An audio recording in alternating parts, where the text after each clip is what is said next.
Number 6 here, we're looking to find the product, but notice these are all a binomial squared. It's like the same way as seeing x squared is the same thing as just x times x in expanded form. So what we should do is just expand this out. X plus x squared can be expanded out to just x times 7 times x plus 7 here. All right, then we multiply it like normal. X times x becomes x squared. X times 7 becomes 7x. 7 times x becomes 7x. And 7 times 7 becomes 14. Notice the 7x and the 7x are like terms, becomes 14x. Bring everything else down, x squared plus 14x plus 14. Notice it follows this pattern, right? The middle term here, this is double. Sorry, this is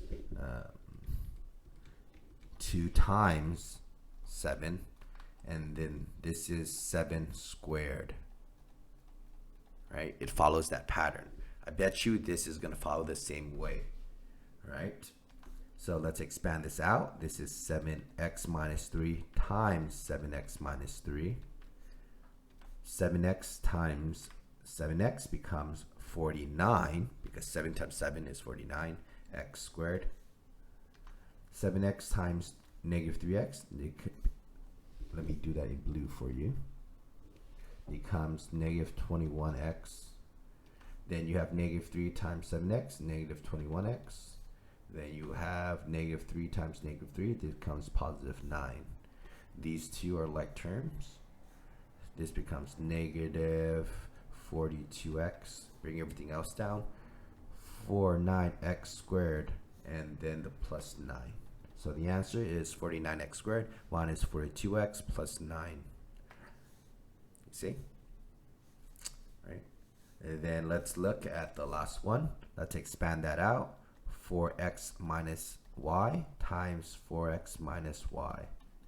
All right, let's do the multiplication. 4 times 4x becomes 16x squared.